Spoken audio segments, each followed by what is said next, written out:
क्या हो अगर हमारे बीच आज भी डायनासोर जीवित होते और हम किसी प्रकार उस डायनासोर की दुनिया में ऐसे हाइब्रिड्स को बना देते जो हम इंसानों के साथ खुद दूसरे डायनासोर का जीना हराम कर देते हैं। खैर, ऐसे परिदृश्य की कल्पना करने से बेहतर यह है कि आप इसी साल आने वाली मूवी जुरासिक वर्ल्ड रीबर्थ को देखो। पर उससे पहले हम इस मूवी के ट्रेलर को अच्छे तरीके से समझ लेते हैं। पर वीडियो में आगे बढ़ने से पहले वीडियो को लाइक करना ना भूलें। और हाँ, चैनल पर अगर आप नए हो या पुराने भी हो तो चैनल को जरूर सब्सक्राइब कर दें। ट्रेलर के शुरुआती सीन में ही हमें एक टायरानोसोरस रेक्स के कंकाल को किसी म्यूजियम में दिखाया जाता है और कई लोगों का मानना है कि ये कंकाल जुरासिक पार्क में दिखाए गए रेक्सी के स्केलेटन होंगे।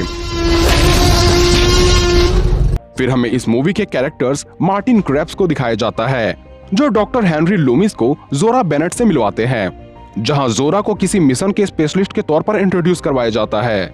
पर डॉक्टर हेनरी लूमिस को मानो किसी मिशन के बारे में पता ही नहीं होता।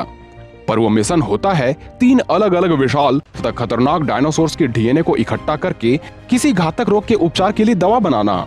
अगले ही सीन में हम ऐसे आइलैंड को देखते हैं जहां बड़े बड़े घास थे, साथ ही एक विशाल पूंछ जो किसी और के नहीं बल्कि सबसे बड़े डायनासोर टाइटानोसोरस के पूंछ थे। और सिर्फ पूंछ ही नहीं, हम 2 विशाल तथा खूबसूरत टाइटानोसोरस को भी देखते हैं जिसे बड़े पर्दे या 3D में देखकर तो आप अलग ही दुनिया में चले जाओगे।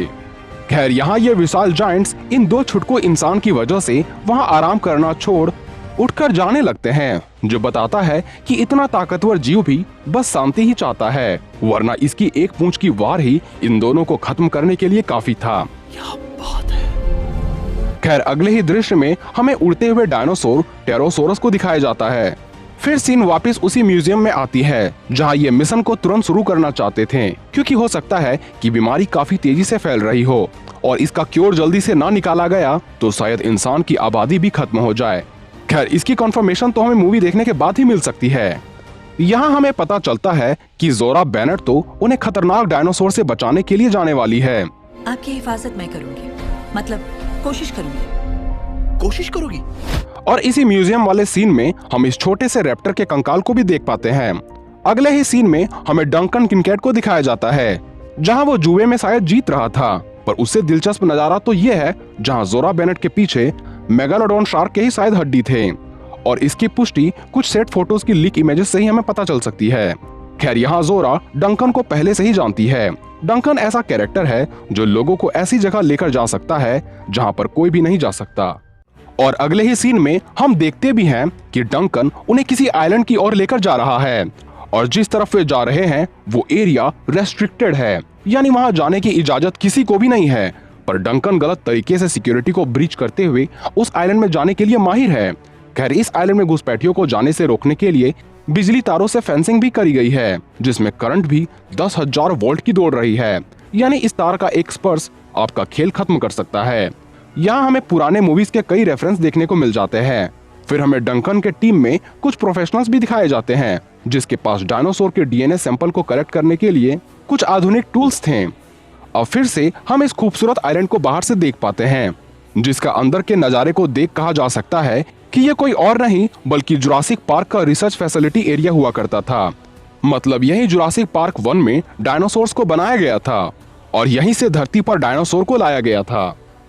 इस सीन में हम एक मरे हुए रैप्टर को भी देख पाते हैं जो एक छोटे से केज में मरा पड़ा है जिसके शायद 2 सिर है, यानी इससे ये बात तो कंफर्म हो जाती है कि जो ओरिजिनल से थोड़ा अलग दिखते थे उसे मरने के लिए यहाँ छोड़ दिया जाता था। टापू सबसे पहले जुरासिक पार्क का रिसर्च एरिया हुआ करता था। हमें 3 सबसे बड़े डायनासोर्स का डीएनए चाहिए। अगले ही दृश्य में हम जोरा की स्पेशल गन को देखकर समझ सकते हैं कि ये कोई प्रोफेशनल हंटर ही होगी। पर इसकी गन से क्या 3 बड़े डायनासोर्स को सुलाया जा सकता है और ये बड़े डायनासोर्स को ही क्यों सुलाना चाह रहे थे, अब इस बात को हम मूवी के प्रीमियर के बाद ही जान पाएंगे। अब फिर से हमें उसी दृश्य को दिखाया जाता है जहां टेरोसोरस उड़ रहे थे और इसके आसपास के नजारों को देखें तो इससे हमें थोड़ी बहुत स्कल आइलैंड की वाइब आ रही होगी, पर यहाँ उससे भी कहीं अधिक रियलिस्टिक नजारों को दिखाने की पूरी कोशिश की गई है। आगे हमें पता चलता है कि डॉक्टर को डीएनए सैंपल्स सिर्फ अंडों से ही चाहिए, जिसे पाने के लिए ये एक रस्सी के सहारे इस चट्टान से नीचे उतर रहे हैं। अंडे से ही सैंपल लेना जरूरी है क्या? अब आगे हम जान पाते हैं कि टेरोसोरस के खौफ की वजह से ही ये छिपकर जल्दी से उनके अंडों से डीएनए सैंपल लेना चाहते थे, क्योंकि टेरोसोरस से उलझने की गलती ये नहीं करना चाहेंगे।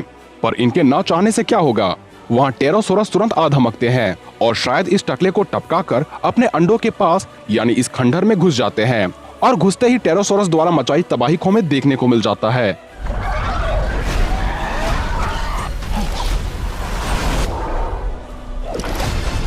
पर किसी तरह शायद जोरा और मार्टिन यहाँ बच ही जाएंगे, क्योंकि अभी 2 और डायनासोर्स के डीएनए लेना बाकी है और मूवी भी तो आगे बढ़ानी है।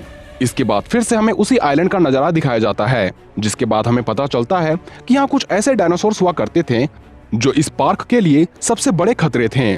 और अगले ही पल में जोरा मानो कुछ देखकर सदमे में चली जाती है। सबसे पहले पार्क के लिए बड़ा खतरा थे। और फिर हमें देखने को मिलते हैं कुछ रैप्टर्स के पैर और नुकीले नाखून, जो काफी खतरनाक नजारों में से एक माना जा सकता है, क्योंकि ये जुरासिक पार्क 1 के ही सीन का रिक्रिएशन है। ये मत कहना कि ये रैप्टर्स है। ये रैप्टर्स है और सबसे घातक को। और अब आता है मूवी का रियल विलन, या खतरनाक डायनो जिसकी बात पीछे करी जा रही थी। और इसे देख शायद जोरा का चेहरा पीला नहीं बल्कि लाल पड़ गया था। और उसमें भी हमें सबसे पहले इसके पैर दिखाए गए, जो मोस्ट प्रोबेबली कोई हाइब्रिड डायनो ही होगा, जिसे पूरी जुरासिक सीरीज में हमें कहीं नहीं दिखाया गया। खैर, इस डायनो की चर्चा हम अगले वीडियो में करेंगे। पर इसी सीन में कुछ और नए कैरेक्टर्स को दिखाया जाता है, जो शायद गलती से भटक कर यहाँ आ गए होंगे, जिनमें ये छोटी सी बच्ची भी होगी, जो शायद गुम होकर गलती से इस खतरनाक आइलैंड में पहुंच गई होगी। इसके बाद हम डंकन को किसी का ध्यान भटकाते हुए देखते हैं, और ये किसी और नहीं बल्कि उसी खतरनाक डायनो का ध्यान भटका रहा था। मतलब डंकन तो अब गया। इसके बाद हमें जुरासिक पार्क 1 की कार दिखाई जाती है, और यहाँ जोरा किसी को शूट कर रही है, पर किसे कर रही है यह नहीं दिखाया गया। अगले ही सीन में एक डिलोफोसोरस को हम देख पाते हैं, जो इस लड़की की तरफ अट्रैक्ट हो गया है।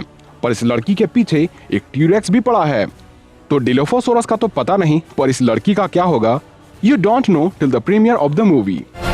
हम खुद को ऐसी जगह ले आए जहाँ हमें होना ही नहीं चाहिए था। फिर अगले ही सीन में हम उसी खतरनाक डायनासोर को देख सकते हैं, जो साक्षात लाल यमदूत सा लग रहा है, और काफी हद तक लिजी या स्कल क्रॉलर की तरह भी। यानी इसमें डायनासोर के अलावा भी किसी और के डीएनए मिक्स होंगे।